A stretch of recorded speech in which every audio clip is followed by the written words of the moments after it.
اس سے پہلے سورہ آل عمران کی مختلف آیتوں کا خلاصہ پیش کیا گیا۔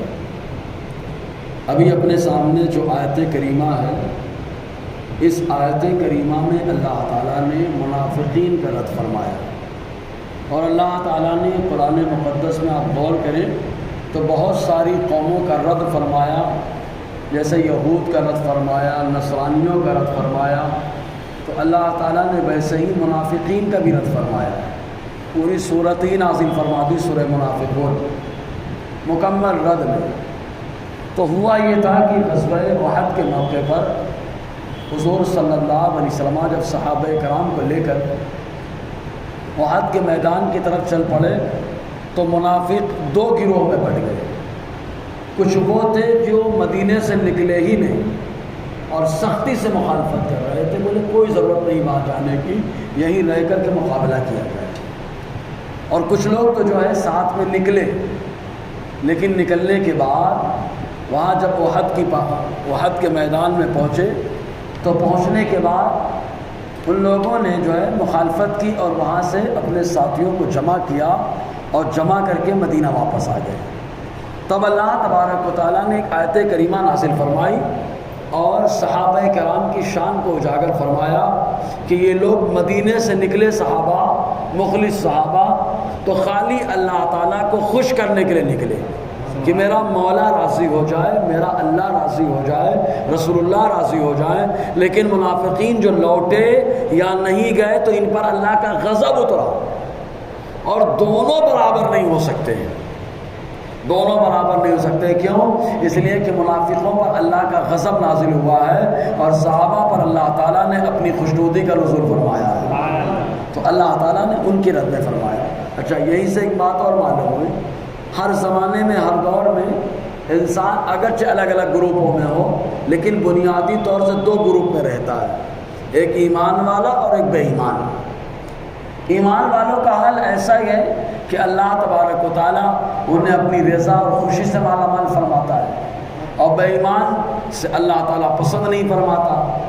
دوسری بات، ایمان والوں کو اللہ تعالیٰ دنیا میں اگرچہ وہ آزمائش میں گر جائیں لیکن آخرت میں برابر کامیابی عطا فرماتا ہے۔ اور کافر و بے ایمانوں کا حال ایسا ہے کہ اگرچہ دنیا ان کے لیے خوشحال ہو جائے لیکن آخرت میں پھنس ہی جاتے ہیں، قبر سے روح نکلنے سے لے کر مسلسل تکلیف میں رہتے ہیں۔ بدن سے روح بھی جلدی نہیں نکلتی، بڑی تکلیف میں بدن سے روح نکلتی ہے، کھینچ کر نکالی جاتی ہے، اور ایسے نکالی جاتی ہے جیسے بیری کے درخت میں کوئی کپڑا پھنس جائے، کھینچا جائے تو کپڑا پھٹ جاتا ہے، تو آدمی کو احساس ہوتا ہے، تو اسی انداز سے بڑی تکلیف کے ساتھ روح نکلتی ہے۔ اور ایمان والے کا حال یہ ہے کہ بدن سے جب اللہ تعالیٰ روح نکالنے کا حکم دیتا ہے تو ایسے روح نکلتی ہے جیسے بال کا آٹے میں سے نکال لیا گیا۔ بال جب آٹے سے نکالا جاتا ہے تو سوراخ بھی نہیں آتا، بال نکل جاتا ہے، آٹا الگ ہو جاتا ہے، بال الگ ہو جاتا ہے، ذرا بھی تکلیف نہیں ہوتی ہے۔ یہ ایمان والے کا معاملہ۔ اور روح نکلنے کے وقت تکلیف اگر ہو گئی تو قبر میں تکلیف کا معاملہ درپیش ہے، اور قبر میں جو پھنسا وہ تمام منزلوں میں پھنسا، اور جس کی روح آرام سے نکل گئی وہ قبر میں آرام پایا، اور جو پہلی منزل میں کامیاب ہوا اللہ تعالیٰ آخرت کی ساری منزلیں آسان فرما دیتا ہے نا۔ تو روح نکلنے بڑی آسانی، اسی لیے ایمان والوں کو ذہن دیا گیا کہ جب روح نکلنے کا وقت آئے تو مصطفیٰ جان رحمت نے تین چیزوں کا حکم عطا فرمایا۔ پہلی چیز سکرات کا جب عالم، غرغرے کا عالم، جب آدمی غرغرے کی حالت میں پہنچ جائے، سکرات کے عالم میں ہو، تب ایسے صورت میں وہاں زور زور سے کلمہ پڑھا جائے، زور زور سے کلمہ پڑھا جائے۔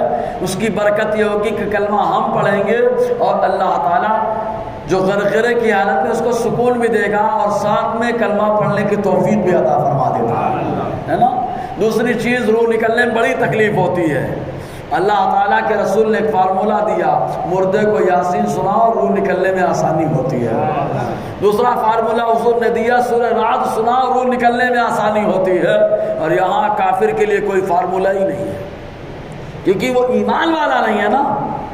بے ایمان ہے تو معلوم یہ ہوا کہ اللہ تعالیٰ نے ہر دور میں دو گروہوں کو رکھا، ایک گروہ کامیاب رہا اور ایک ناکام خائب و خاسر رہا۔ تو اللہ تعالیٰ تذکرہ فرماتا ہے افمن اتبع رضوان اللہ کمن باء بسخط من اللہ ومأواہ جہنم، تو کیا وہ جس نے اللہ کی خوشی کی پیروی کی، اپنی خوشی ہو یا نہیں، نہ راضی ہو چاہے ناراض ہو، بس اللہ کی خوشی کو دیکھا، اللہ تعالیٰ کی خوشی کس چیز میں ہے، بس اسی کی پیروی کی، اس کی طرح ہے جو اللہ کی ناراضگی میں پلٹا۔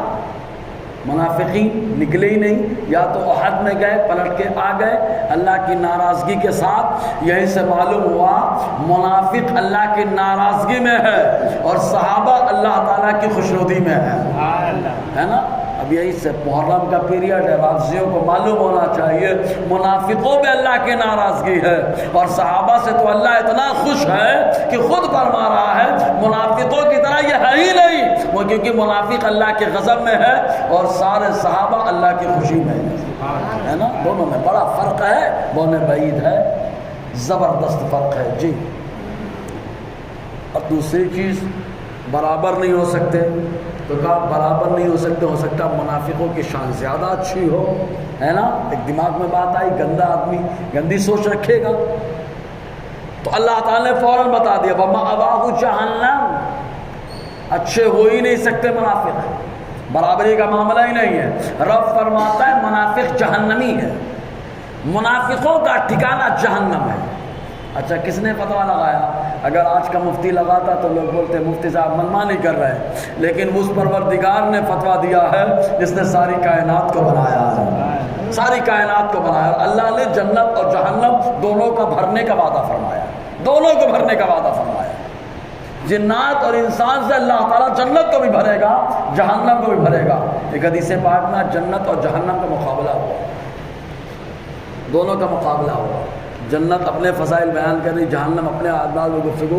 اللہ تعالیٰ نے ارشاد فرمایا اے جہنم سن لے، تو میرے عذاب کی جگہ ہے، میں جس پر عذاب کرنا چاہوں گا اس کا داخلہ تیرے اندر ہوگا، اور اے جنت تو سن لے، تو میری رحمت کی جگہ ہے، جس پر میں رحم کروں گا اس کا داخلہ تیرے اندر کروں گا، ہے نا۔ تو اللہ تبارک و تعالیٰ کا کرم۔ رب فرماتا ہے منافقوں کا ٹھکانہ جہنم ہے، تو کوئی خوش ہو جائے، کوئی ٹینشن کی بات تھوڑا نہیں، جہنمی ہے نا۔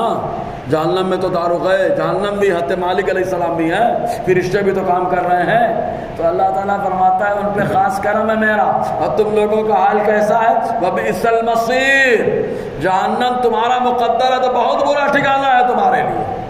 ایک مثال دے رہا ہوں، جیل سے ہر آدمی گھبراتا ہے، جیل سے ہر آدمی گھبراتا ہے، معلوم ہے جائیں گے تو ظلم کا معاملہ نہیں کچھ ہوگا، تو قید سب سے بڑا ظلم ہے، سب سے بڑا معاملہ ہے، سب سے بڑی سزا ہے۔ لیکن جیلر تو بولے اس کی ڈیوٹی ہے، وہ تو گھومنے آ رہا ہے، گھوم کے جا رہا ہے، راؤنڈ پہ آ رہا ہے، راؤنڈ مار کے جا رہا ہے، راؤنڈ پہ آیا، راؤنڈ مار کے چلا گیا۔ بولے سزا، بولے اس کے لیے سزا ہی نہیں ہے، اس کی تو ڈیوٹی ہے، سزا تو دوسروں کے لیے ہے، اس کے لیے ڈیوٹی ہے۔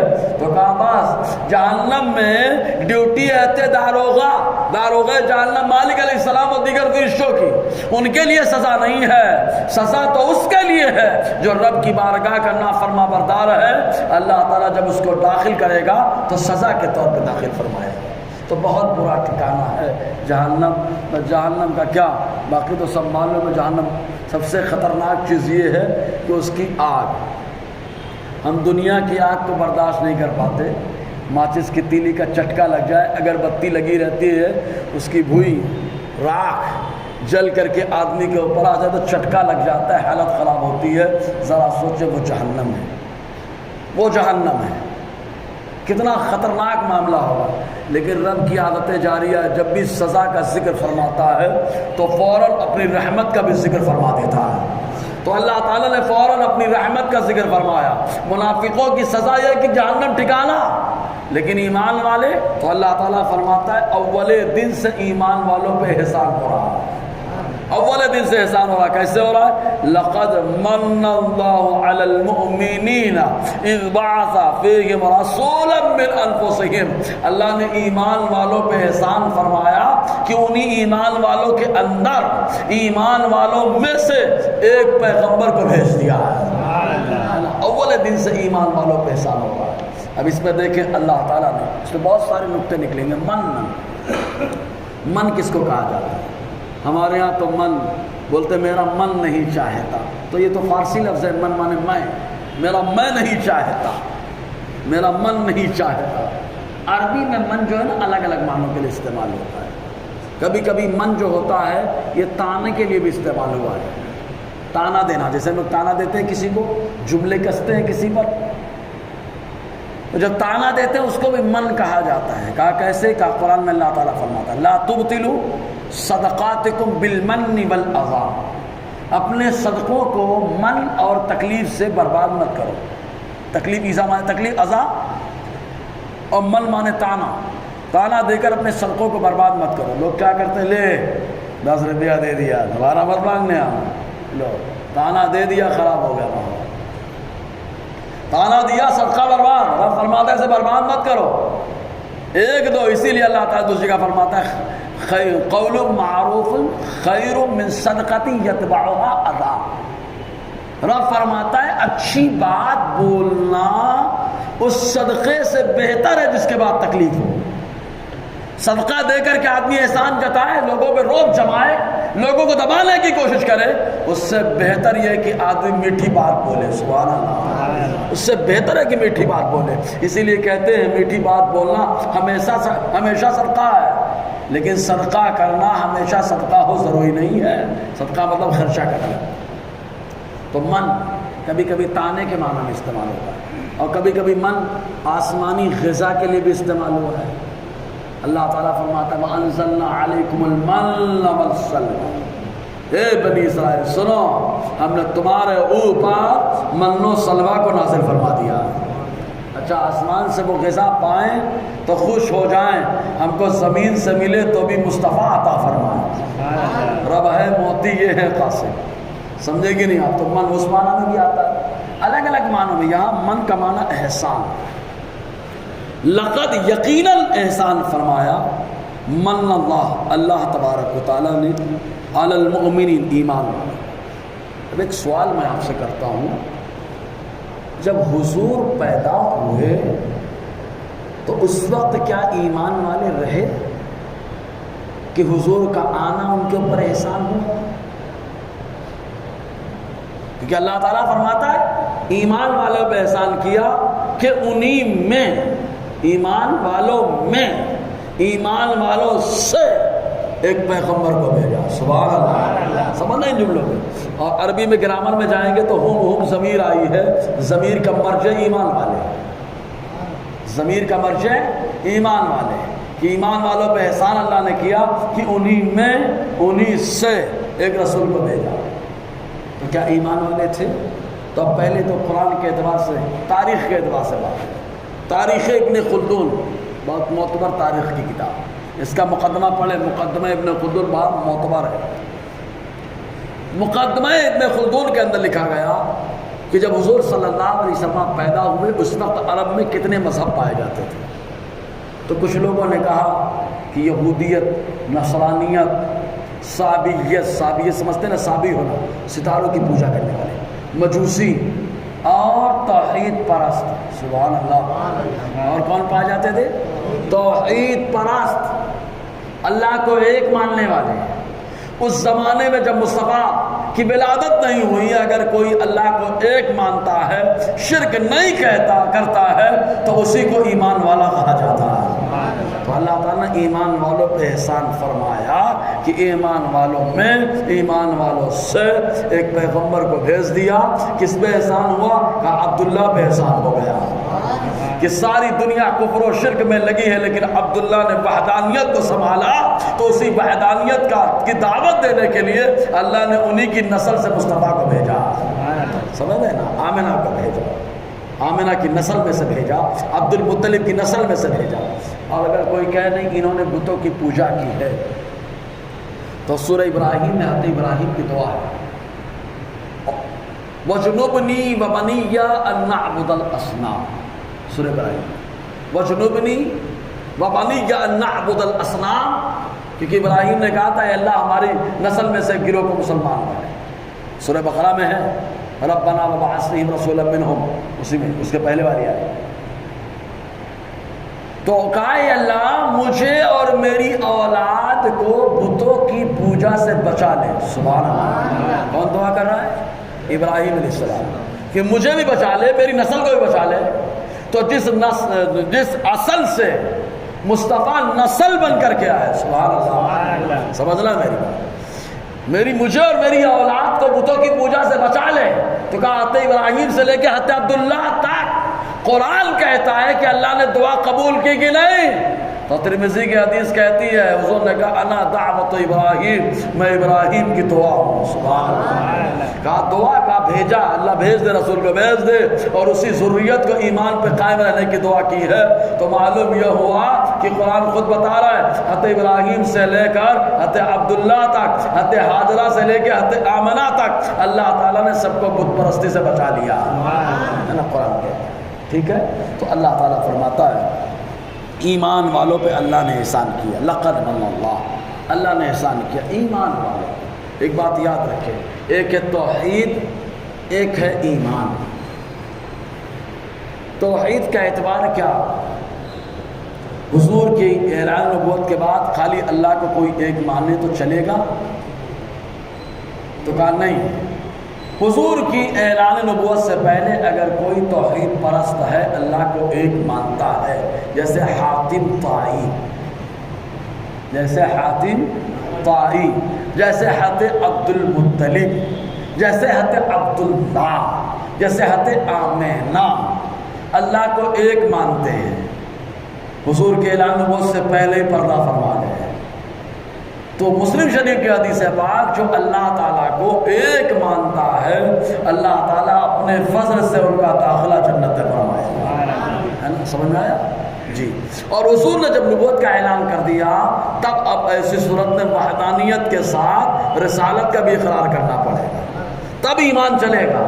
تو اللہ تبارک و تعالیٰ فرما رہا ہے ہر دور میں کسوٹی الگ الگ رہی ہے، جیسے کہ حق جماعت کی کسوٹی حضور کے دور میں خالی اللہ کو ایک مانتا ہو، مصطفیٰ پہ جان نچھاور کرتا ہو، ہے نا؟ حتی امام اعظم حنیفہ کا دور آئے تو فتنے کا دور، کافی فتنے ابھرنے لگے تھے، رافضیوں کا الگ تماشا تھا، خارجیوں کا الگ تماشا تھا۔ رافضی لوگ شیخین ابو بکر و عمر کی شان کی گھٹانے کی کوشش کرتے، خارجی لوگ داماد مصطفیٰ کو ان کی شان گھٹانے کی کوشش کرتے۔ تو امام اعظم سے پوچھا گیا تو آپ نے فرمایا حق جماعت کی پہچان، اہل سنت و جماعت کی پہچان تفصیل الشیخین، حب الختنین والمسح الخفین۔ فرمایا شیخین ابو بکر و عمر کو انبیاء مرسلین کے بعد سارے لوگوں پہ افضل کہنا، ہے نا؟ امام اعظم فرماتے ہیں، اور دونوں دامادوں سے محبت کرنا، خارجیوں کا بھی رد، رافضیوں کا بھی رد۔ اور ایک موزہ آتا تھا اس کو خف کہتے تھے، اس پر مسح کرنا، رافضی اس کو جائز نہیں کہتے تھے۔ تو امام اعظم نے فرمایا یہ بھی ایمان کی پہچان ہر دور میں رہی۔ تو اللہ تعالیٰ فرماتا ہے اللہ تعالیٰ نے احسان فرمایا ایمان والوں پر۔ کیا احسان فرمایا؟ اب اس کی وجہ کیا ہے انشاءاللہ اگلے ہفتہ اس پہ تفصیلی گفتگو رہے گی۔ اللہ تعالیٰ ہم سب کو فیضان قرآن، برکات قرآن سے مالا مال فرمائے۔